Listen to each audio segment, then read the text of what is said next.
So today I want to talk about 24 hours before the start of your marathon race.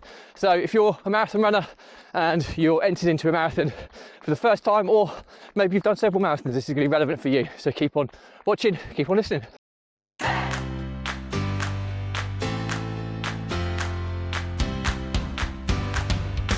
Welcome back to consecutive day 1791 of a diary of a runpreneur. And today's topic is all about the 24-hour period before the start of your marathon race. Before we get into that, please don't forget that this vlog is part of a fundraiser of saving the lives of children by attempting the ultimate ultra marathon of run vlogging on consecutive days, the distance of a lap of the world, barefoot style. And the more people we get in front of, more money we raise, more children's lives we save, which is why I do this every single day. So back to the topic at hand. 24 hours before the start of your marathon race, what should you be doing? First and foremost, do not do this.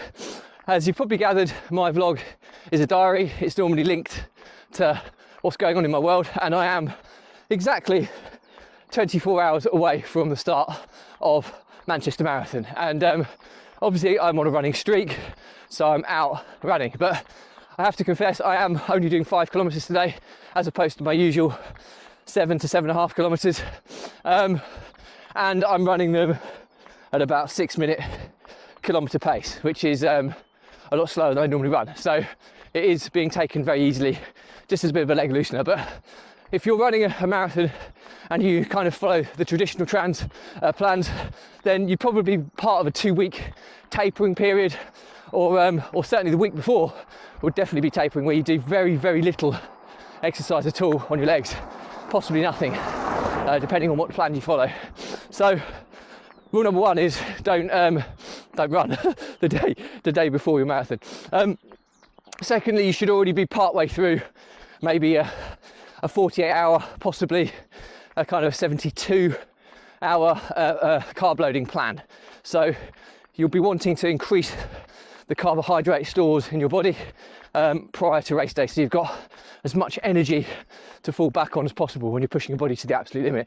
Yes, you will be fueling throughout the race, but this is all to do with just giving yourself a little bit of an edge prior to the start, and that you can use during the race. So carb loading I talked about in yesterday's episode. You should be looking at 8 to 10 grams of carbohydrates times your body weight in kilos. Should be telling you your daily amount of carbohydrates you want to be trying to absorb into your body in a 24-hour period. So I'm 66.5 kilograms. So if we were looking at working it on 10 grams per kilogram, then that's 665 grams of carbohydrate I have to consume. It's a huge amount. If you're a bigger, heavier person, it's even harder. It's not particularly easy, and but you should be trying to get as much carbohydrate into your body without causing yourself any kind of digestive issue, which again, easier said than done. If you're not, if you haven't done this before, then I would do some research on some of the best bang for buck foods you can use to kind of increase your carbohydrate levels that are less likely to kind of upset your digestion. Obviously you could eat loads of sugar and stuff, but that's going to inevitably have an impact on your digestion, so you've got to be a little bit strategic. So a lot of pasta, rices, even white carbohydrates like bread and stuff like that, potatoes, usually nutritional gain is minimal, but for marathon carb loading it's pretty effective. So jacket potatoes, pasta, rice, fruit, a lot of that type of stuff, nuts, peanut butter. When I say you've got to be a little bit careful with nuts because they're very calorie dense, but just mix it up. But what I normally do is I have my kind of staples that I kind of go to, but I also will do a bit of research on kind of AI and stuff as well, and just talking it through my concerns about I don't want digestive issues. What do you recommend? What can you do? Here's my weight. Here's what I need to take in. Can you give me a sensible carb loading plan? And it's amazing what it will produce. So that's a pretty good hack that you can kind of adopt. Once you've been kind of carb loading, space it out as much as you can throughout the day. Really, really important that you do that. And then for the rest of the day, you want to be doing as little as possible. So normally on the day before a marathon race day, I'll be sitting on the sofa most of the day, got legs up, watching TV, drinking. Hydration is really important, so make sure you get plenty of fluids in you.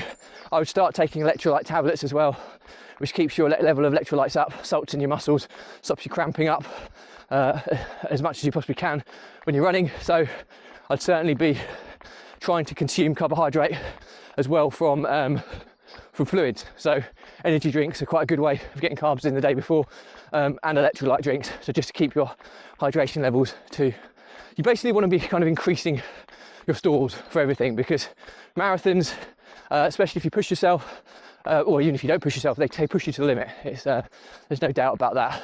So it's really, really important you understand that. Next thing is that the morning of the race day, that's the next thing to consider. So this is a tough one if it's your first marathon, because you won't have had a chance, but hopefully you would have tested what works for your body and what doesn't. And this is really important, because what you basically want to do here is be eating stuff which is giving you a quality amount of carbohydrate for the period before you start the race, but that your body can digest, so you're not starting the race with a full stomach. So I would always start eating at least 3 hours before the race start time. So I normally start with porridge with golden syrup or honey and a banana, and I'll normally have 500 millilitres of hydration fluids that I'll take in, and then every half an hour after that I'll be looking to take in 30 grams of carbohydrate in 30-minute intervals. So I'll wait 30 minutes and then I want another 30 grams added to it. So after the first half an hour, I'll probably top up with another banana. I'll then top up half an hour later with maybe an energy bar. I'll then top up later with 500 millilitres of energy drink, and I'll sip that gradually because I won't want to go through my system too quick. And then I'll switch to gels even before the race starts. I normally take one gel half an hour before the race starts and another gel at the start. So just to give myself a maximum, and I'd normally take the caffeine ones for those days to try and give me that early boost. So that's kind of what I do. But like I say, you need to be picking foods that you've tried and tested. You don't want anything that's going to mess up your digestive system on the day. There's nothing worse than doing a marathon and having stomach related issues. So you really want to test this stuff out prior to the day. But hopefully you find that useful. So the learnings for my diary today are that the 24 hours before a marathon are pretty critical. You've got to have a pretty robust plan. First and foremost, do not do what I'm doing today. Number one is do not go out for a run or exercise. It's not going to benefit you. I'm doing it because obviously this is part of my fundraising running streak. If I didn't have to do it, trust me, I would not be doing this. Number two, rest throughout the day.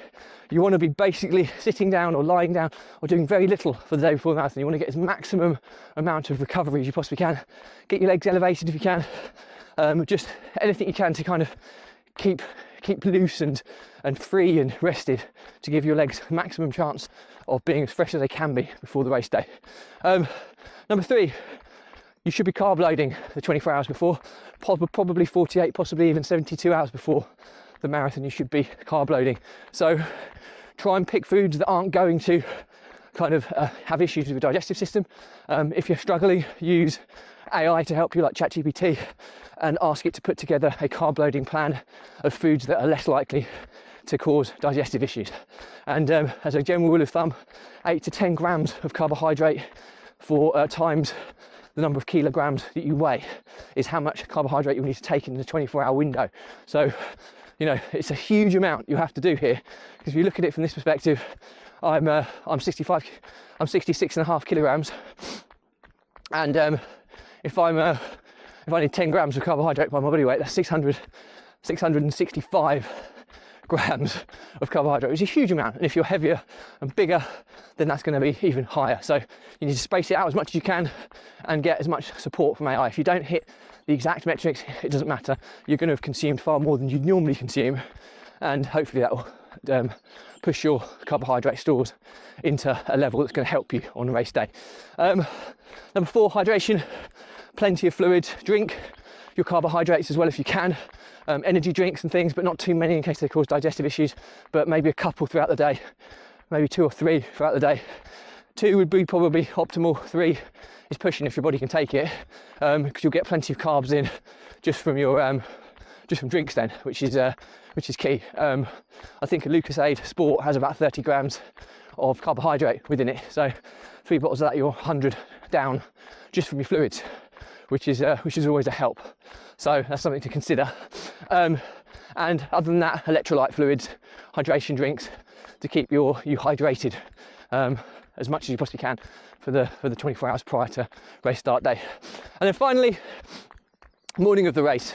So this is where you need to space out. You want to keep that carb loading principle going, although when you're that close to start time, your body's only really going to be able to process and utilize carbohydrate in.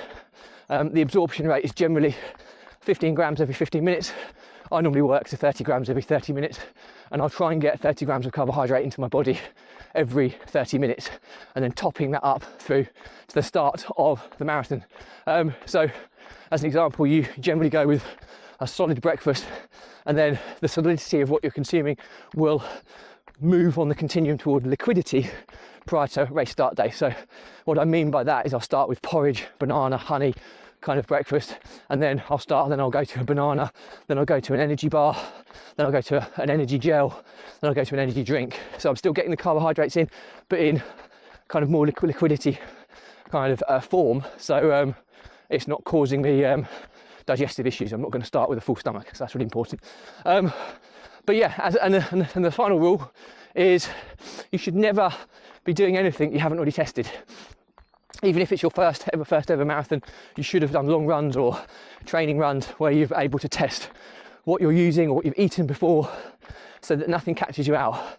It's amazing how logistical marathon running is, and how planning comes, really, really highly into the kind of process of actually running a marathon. The plan is so important. Anything that's going to go against you on a day can be the difference between you even finishing or not finishing, and that's huge. You're pushing your body to the limit, so you don't want to take any chances on the day. So anyway, hope that's useful. Questions or comments, drop me a line. Any relevant ones I'll respond to. Thank you as always for your support, but please do give this a subscribe, share, like and comment, as more people we get in front of, more we race, more children's lives we save, and which is why I do this every single day. Thank you as always. Stay positive, stay happy, and I'll see you again tomorrow.